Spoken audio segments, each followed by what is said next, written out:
vou falar um pouco do Luan, porque ele não está aqui hoje. Ele deu uma de Homem-Aranha e prometeu ir numa peça Ai, gente, qual é o nome da mocinha do Homem-Aranha?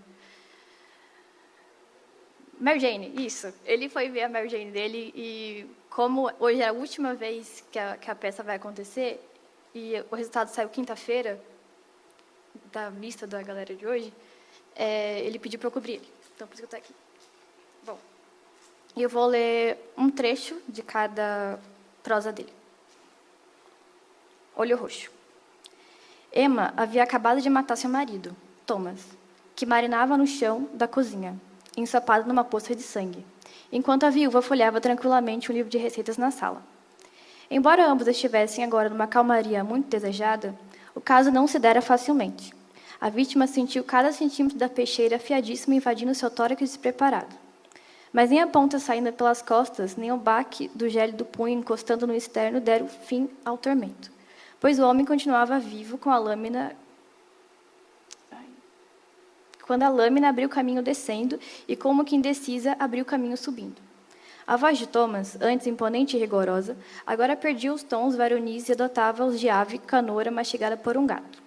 A dor excruciante até não poder mais, depois paz, enfim. Emma, descabelada, com a franja a fazer, ainda estava empapada com o sangue do falecido marido. Mas nem teve tempo de retirar a aliança, que continuava no dedo, tão recente o episódio. E permanecia ocupada. Tinha planos ambiciosos. Pelos óculos, exprimia a vista para enxergar as páginas, que voavam. Irritava bastante não encontrar uma receita aceitável para fazer naquela tarde. Entrou na internet, acessou receitascommarido.com e deslizou pela página em busca de uma bem saborosa para preparar. Indecisa como sempre, fechou os olhos e escolheu o primeiro que o anelá tocou. Uma buchada de boi. Não tendo mais o que fazer, nem o que protestar, levantou-se e foi pôr as mãos na massa. Como o corpo já estava aberto e continuava fresco, enfiou a mão sem cerimônia lá dentro e arrancou as vísceras em repuxos que deixavam pelo caminho um rastro de gosma ocre, fígado, pulmões e coração, devidamente picados e temperados. Foram empacotados no estômago. Cuidadosamente removido, diligentemente costurado com as tripas.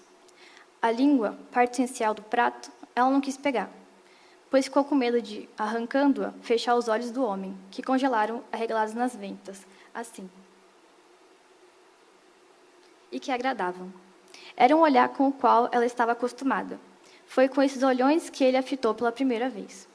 Sentiu-se desejada na época e gostou da sensação. Porém, o tempo passou e esses olhões bem abertos começaram a expressar um ciúme sem fundamento, quando por fim desaguaram hipocritamente em outras. Porque ele fazia isso às vezes, olhar para outras. Mas, embora despertassem pensamentos desagradáveis, ainda assim manteve-os abertos pelo que representaram no começo, tolerando o que foram no fim. Tudo até agora tinha sido fácil. O difícil mesmo seria acomodar toda aquela carne no refrigerador para render para o mês, e queria fazer todo o procedimento sendo assistida pelo marido, pois nunca fazia nada sem seu consentimento. Então decidiu começar primeiro pelas pernas e ir subindo. Apalpando na prateleira suspensa um belo facão cor-de-rosa. Testou em um dedo e, achando interessante a facilidade com que abria caminho, cortou um por um os dedos dos pés e pôs num potinho. Assim também adiantou para as mãos, pois agradava ver os dedos se separando feito coentro se desprendendo das hastes. Levantou-se por um momento para colocar a buchada para cozinhar e retornou aos pés, que julgou não saírem com a mesma elegância nos dedos, pois neles os ossos eram mais grossos e no movimento do corte ela precisava aplicar mais força, o que tinha por efeito fazê-la parar por um segundo e pensar no que estava fazendo. Donde mudava de estratégia e começava a cortar de outro ângulo. Não ajudava que as cartilagens, artérias e demais músculos não rasgassem rente. Os músculos, por exemplo, pareciam tentar evitar a lâmina. Se encolhiam para um lado e a faca descia torta, desviada do caminho pretendido. Era também comum um pedaço de osso cravar nos dentes da faca e travar um movimento como numa engrenagem um cisco emperra o fluxo. Na verdade, não só os pés, mas sim todo o corpo. A faca entrando nivelada nunca chegava do outro lado paralela. Às vezes saía primeiro a ponta, outras a base. Uma vez afundou transversalmente por engano e a outra simplesmente não conseguiu cortar uma ligadura que juntava um pedaço ao resto, onde Emma viu-se a necessidade de rodar um membro de carne até que abandonasse o todo como a casca de um machucado abandona a pele. Finalmente, cortando os pés, respirou fundo diante do resto que ainda jazia e que teria de dar conta. Embora toda essa faina não tivesse representado mais que um degrau do seu objetivo, ela não se amedrontou. Já havia aguentado muita escada na vida. Esse aqui é um recorte desse conto. Vou continuar aqui no outro. Conto não, prosa. A gigantrificação. Um dia apareceu um gigante na Zona Leste e todos se maravilharam. No segundo dia, um outro despertou a admiração geral. No terceiro, a novidade diluiu seu efeito e, depois de um mês, já era comum vê-los aos montes atravessando a rua, esperando o ônibus no ponto, fazendo compras ou jogging.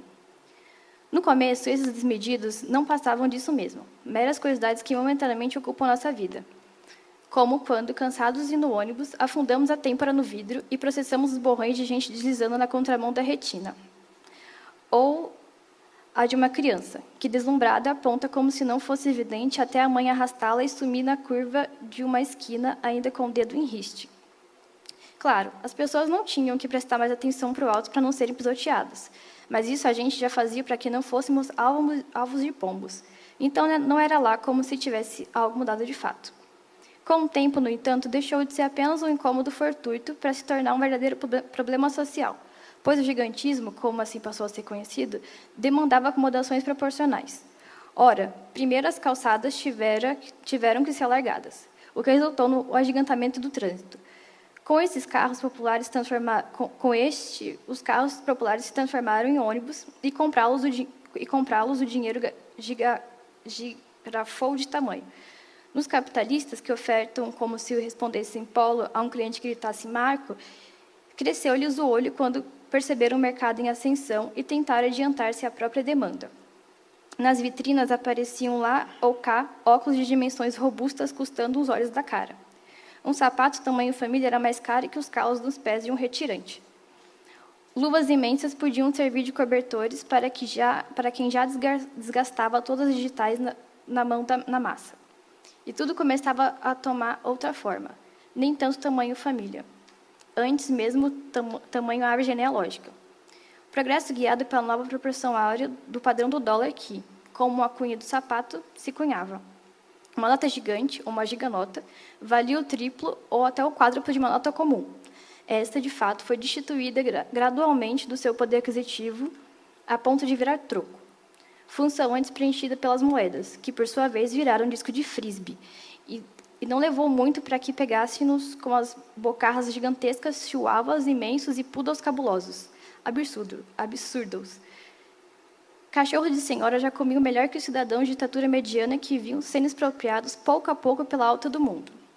Um tomate tinha o tamanho proporcional ao seu preço. Um brócolis era confundido genericamente com uma árvore e esta especificamente com uma sequoia. Os prédios subiam, o encanamento descia e o preço de tudo era como uma segunda alma diante do espelho. Tinha lugares na Zona Leste que mudavam o nome para melhor traduzir a população. Não era mais Itaim, era Big Itaim. Não era mais Itaquera, era Itamega. E estava menos para uma Zona Leste que para mais uma segunda Itu. O centro mesmo se ensimesmava, pois o peso de sua periferia o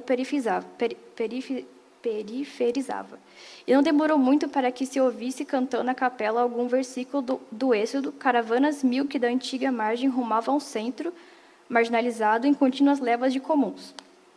No caminho cruzavam em outras caravanas, filiais da Cracolândia, que mudavam de sede para um novo polo industrial.